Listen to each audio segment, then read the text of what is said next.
Assalamualaikum warahmatullahi wabarakatuh. Saya Wiratama Mustafa Kemal.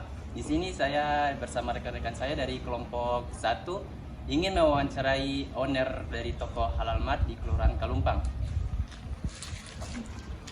Naik atas, oh. Boleh dah.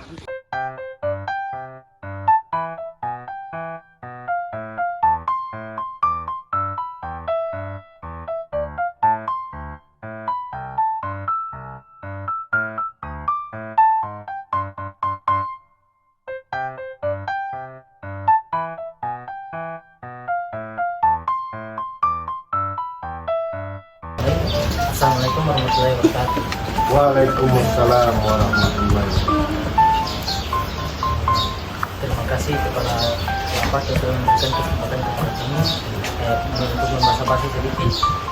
Kami ingin bertanya mengenai usaha yang Bapak jalani. Apa yang membuat Bapak untuk tertarik membangun usaha ini? Yang pertama, saya ini kan usahanya Halal Mart, di mana jenisnya itu menyediakan produk-produk HMI yang halal dan toyib. Saya tertarik pada usaha bisnis Halal Mart ini. Kenapa? Yang pertama, produk yang dipasarkan ini adalah produk halal dan toyib.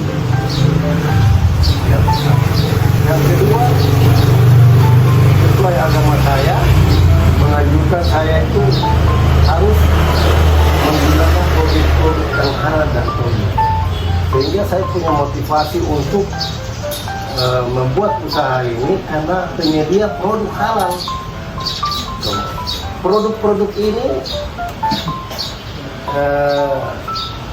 menyediakan produk harian, ada produk harian yang digunakan setiap hari seluruh rumah tangga. Contoh sabun ya,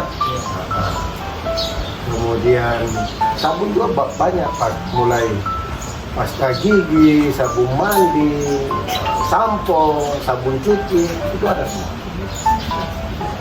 Kemudian produk-produk kesehatan, badan sehat. Ini semua halal. Kemudian yang ketiga ada produk kesehatan dan pengobatan di guna bau. Ada juga produk kecantikan. Terus produk-produk yang untuk kewanitaan, sosmed dan semuanya. Kemudian ada lembaga syariah yang mengawasi produk ini supaya tetap terjaga ke mutu maupun halal. Jadi dasar-dasar itu yang sampai kami tertarik menggunakan. Kemudian tidak nyata ya, maksudnya bisnis ini membawa kebahagiaan untuk satu punya keluarga. Untuk pertanyaan kedua, dapatkah Bapak menjelaskan struktur organisasi yang terdapat dalam usaha ini? Nah, usaha ini strukturnya bagus.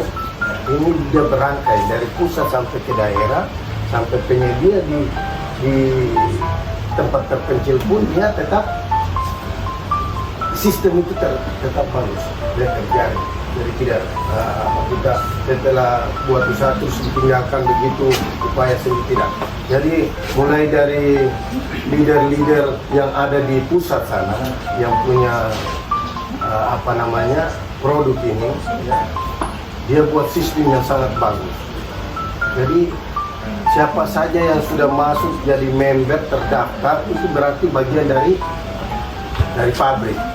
Nah, struktur organisasi saya sendiri di sini, setelah leader yang ada di pusat, di sini ada istri saya sebagai leadernya di sini. Nah, kami juga punya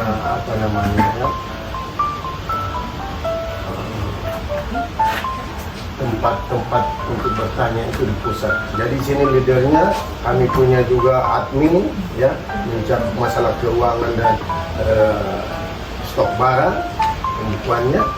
Kemudian ada juga yang suka pak-pak itu dan mengantar distribusi, kemudian ada penjualannya, penjualan.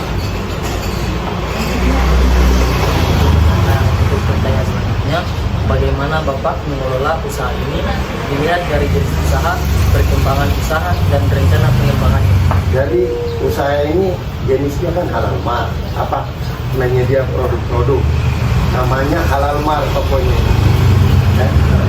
Jenisnya menyediakan produk-produk halal. Kemudian apa namanya,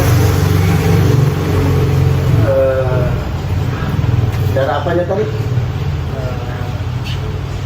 Pengolahnya, Perkembangannya.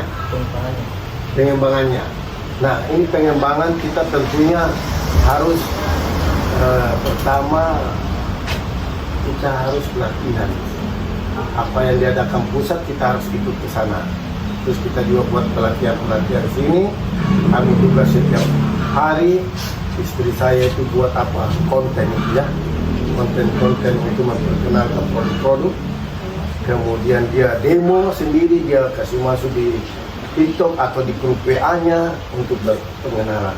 Kemudian kami juga buat ini apa namanya, kegiatan home sharing ke stokis di daerah. Di sini juga kita buat apa namanya, kegiatan sifat pengenalan produk, lomba-lomba, workshop kita juga buat untuk memperkenalkan produk ini. Terus kemudian kita juga wawancara, testimoni kepada orang yang sudah menggunakan, kita ambil dia, foto, kasih masuk di grup, sehingga masyarakat mengenal, oh kalau sakit ini sudah ada testimoninya, kalau mah ini, kalau sakit kanker ini, payudara ini, pokoknya semuanya ambil testimoni itu dikasih masuk di TikTok atau di grup konten-konten itu kan. Cara mengembang apa namanya, memperkenalkan. Kalau pengembangannya itu kita tentunya supaya jangkauan masyarakat itu mudah. Contoh lah ya, kalau orang di selatan, kalau ke sini kan jauh sekali, Gambesi atau saya buat cabang di Ngade kayak gitu. Nah, terus di Sopivi, ya mungkin kan ini saya buka di Sopivi, kayak gitu. Ini rencana buka di Tidore lagi. Pengembangannya, pengembangan usaha. Pertanyaan selanjutnya, apa yang membuat Bapak termotivasi sampai pada tahap ini, bertahan dalam membangun usaha ini? Dia tentu termotivasi dari hasil yang tadi saya ceritakan dari awal, sama mengenal saja menggunakan obat ini. Kemudian saya tergiur karena memang khasiatnya itu bagus. Saya buka stokis dulu saya waka di Halti, Waka Polres.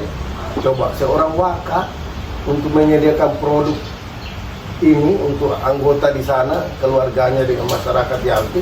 Saya buka stokis bak kecil itu apa, etalasi saya bawa ke sini, cuma itu saja. Barangnya dikirim dari pusat, kirim lagi ke sana untuk menyediakan produk-produk halal tadi supaya umat hijrah. Awalnya begitu. Kemudian usaha ini kelihatan bagus. Jadi pakai cerita, kemudian kita ajak dia hijrah. Ayo gunakan. Setelah tahu manfaatnya. Jadi gampang dia punya pemasaran, makanya saya di luar jalan besar, ini jalannya tidak dilihat orang banyak, tapi orang begitu mengenal sini ada penyedia produk, jadi sini semua. Jadi tidak perlu tempat yang harus di itu gampang itu, makanya termotivasi terus saya karena sudah ada hasilnya yang saya rasakan. Terakhir, apakah tantangan tersulit pada sepanjang yang Bapak rasakan dalam membangun usaha ini? Contohnya seperti permintaan pasarnya ataukah tempat yang strategis? Iya, kalau permintaan pasar sudah jelas. Kalau orang di umpama Sakita, kan transportasi susah ini tuh, kapal lagi sekali-sekali, 1 minggu 1 kali.